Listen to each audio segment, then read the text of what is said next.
भगवान विष्णु के छठे अवतार परशुराम कौन थे? जानिए परशुराम ने क्यों काटा अपनी ही माता का सिर। परशुराम जी हिंदू धर्म के एक महत्वपूर्ण देवता हैं। परशुराम भगवान विष्णु के छठे अवतार माने जाते हैं। उनके पिता का नाम जमदग्नि था जो एक ऋषि थे। परशुराम जी की माता का नाम रेणुका था। वे तपस्विनी थीं और बहुत ही सात्विक स्वभाव की थीं। परशुराम जी का जन्म का नाम राम था, लेकिन जब उन्होंने भगवान शिव से शस्त्र विद्या ग्रहण की तब भगवान शिव उनके कौशल को देखकर प्रसन्न हुए और इसीलिए भगवान शिव ने उनको अपना परशु भेंट किया। भगवान शिव से प्राप्त परशु को धारण करने के कारण उनका नाम परशुराम पड़ा। परशुराम जी एक बहुत ही शूरवीर थे और धर्म के प्रति अत्यंत निष्ठावान थे। उन्होंने बहुत से अधर्मियों को मार गिराया था तथा भगवान विष्णु के अवतार के रूप में भी कार्य किए थे। उन्होंने अपने पिता के हत्या का प्रतिशोध लेने लिए सहस्त्रबाहु के पूरे वंश का नाश किया तथा पूरी पृथ्वी को 21 बार क्षत्रियों से विहीन कर दिया। इसके बाद से परशुराम जी का नाम क्षत्रियों के लिए एक भयंकर संकट बन गया था। परशुराम जी अमर तथा चिरंजीवी है। उनका इतिहास रामायण और महाभारत काल से भी पहले का है। परशुराम जी का जन्म भगवान परशुराम का जन्म त्रेता महर्षि भृगु के पुत्र जमदग्नि के पुत्र के रूप में मध्य प्रदेश के इंदौर जिले के मानपुर गांव के जानापाव पर्वत पर हुआ था। ऋषि जमदग्नि ने पुत्र कामेष्टि यज्ञ संपन्न किया, जिससे प्रसन्न होकर देवराज इंद्र ने उन्हें वरदान दिया, जिसके फलस्वरूप उनके घर में परशुराम जी का जन्म हुआ। उनका शुरुआत का नाम जामदग्न्य था, जो कि उनके पिता जमदग्नि के नाम पर पड़ा। लेकिन भगवान शिव का परशु धारण करने के बाद से ही उनको परशुराम के नाम से जाना जाने लगा। उनके 4 भाई और थे, जिनका नाम रुक्मवान, सुखेन, वसु, विश्वानस था तथा 5वें स्वयं परशुराम जी थे। परशुराम ने क्यों काटा अपनी ही माता का सिर? एक बार की बात है जब ऋषि जमदग्नि हवन कर रहे थे। हवन के लिए उन्होंने अपनी पत्नी रेणुका को गंगा नदी का जल लाने के लिए कहा। जब परशुराम की माता रेणुका गंगा जल लेने के लिए गंगा तट पर जाती है, संयोगवश उसी समय गंधर्व राज चित्ररथ अप्सराओं के साथ विहार कर रहे थे।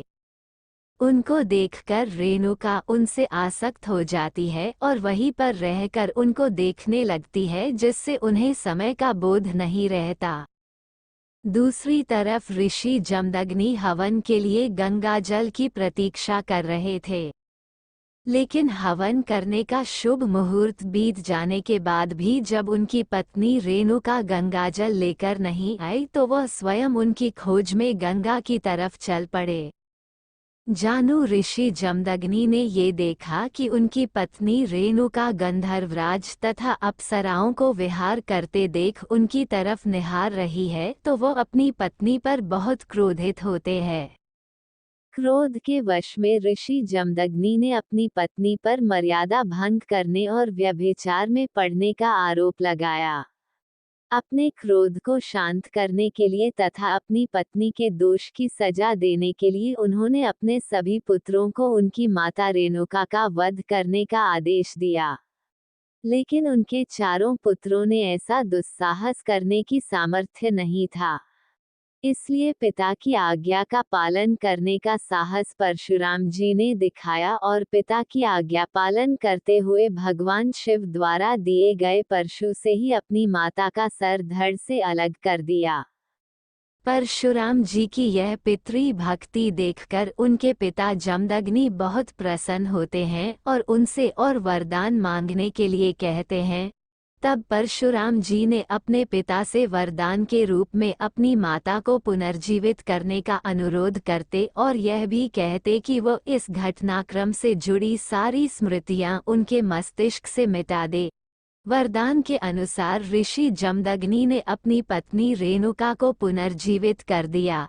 इस प्रकार परशुराम जी पितृभक्त और मातृभक्त दोनों कहलाए। परशुराम द्वारा सहस्त्रबाहु का वध क्षत्रिय वंश में कार्तवीय अर्जुन नाम का क्षत्रिय था, जिसने भगवान दत्तात्रेय की तपस्या करके उन्हें प्रसन्न किया और उनसे सहस्त्र भुजाओं तथा किसी से भी पराजित न होने का वरदान मांगा। भगवान दत्तात्रेय के वरदान से कार्तिक वीर्य अर्जुन की सहस्त्र भुजाएं बन गई, जिसे वो बहुत अधिक शक्तिशाली हो गया। इन सहस्त्र भुजाओं के कारण उसका नाम सहस्त्रार्जुन या सहस्त्रबाहु पड़ गया। एक समय की बात है जब सहस्त्रबाहु अपने सेना को लेकर ऋषि जमदग्नि के आश्रम के पास से गुजर रहे थे। तब रास्ते में थकावट के कारण वे सभी ऋषि जमदग्नि के आश्रम पर रुक जाते हैं। परशुराम के पिता ऋषि जमदग्नि के पास कपिला कामधेनु नामक गाय थी, जो कि उनकी सभी आवश्यकताओं की पूर्ति करने में समर्थ थी। कामधेनु गाय के आशीर्वाद से ऋषि जमदग्नि ने सहस्त्रबाहु तथा उसकी पूरी सेना का सत्कार किया। ये देखकर सहस्त्रबाहु को कामधेनु गाय को हथियाने का लोभ जग गया। अपनी शक्तियों के अहंकार में चूर सहस्त्रबाहु ने कामधेनु गाय को ऋषि जमदग्नि से बलपूर्वक छीन लिया और अपने साथ ले गए। जब परशुराम जी को ये पता चला कि सहस्त्रबाहु ने उनके पिता से कामधेनु गाय को छीन लिया है, तो उन्होंने अपने पिता के सम्मान की रक्षा के लिए सहस्त्रबाहु से जाकर युद्ध किया। युद्ध करते हुए उन्होंने भगवान शिव द्वारा दिए गए परशु से सहस्त्रबाहु के सभी भुजाओं को काट दिया तथा उसका वध कर दिया। परशुराम के पिता जमदग्नि की हत्या परशुराम जी के द्वारा सहस्त्रबाहु का वध कर दिया गया। सहस्त्रबाहु के पुत्रों ने अपने पिता के मृत्यु के प्रतिशोध लेने के लिए ऋषि जमदग्नि के आश्रम में आए और उन्होंने ऋषि जमदग्नि की हत्या कर दी।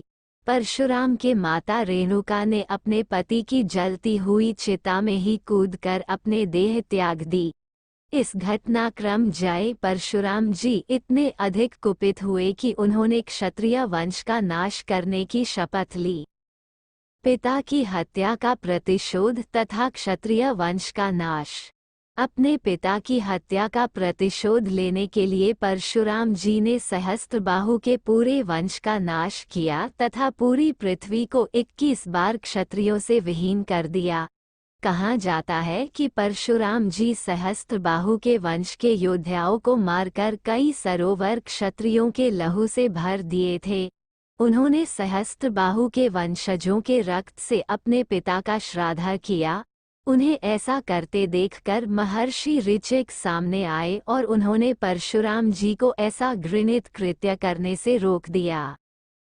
अंत में परशुराम जी ने अश्वमेध यज्ञ करके ये पूरी पृथ्वी ऋषि कश्यप को दान में देकर अपने सभी अस्त्र शस्त्र देवराज इंद्र को सौंप दिए तथा स्वयं महेंद्रगिरी पर्वत पर आश्रम बनाकर निवास करने लगे।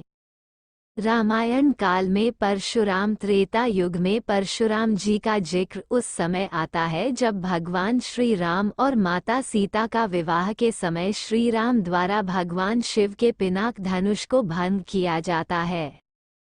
अपने आराध्य तथा गुरु भगवान शिव के धनुष भंग होने पर परशुराम जी की तपस्या भंग होती है और वह क्रोधित होकर राजा जनक के दरबार में पहुंचते हैं, जहां पर सीता स्वयंवर रचाया गया था।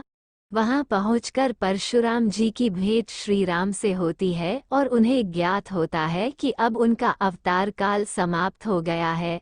परशुराम जी भगवान विष्णु के छठे अवतार थे, जबकि श्री राम भगवान विष्णु के 7वें अवतार थे। इसलिए जब उन दोनों की भेंट सीता स्वयंवर में होती है।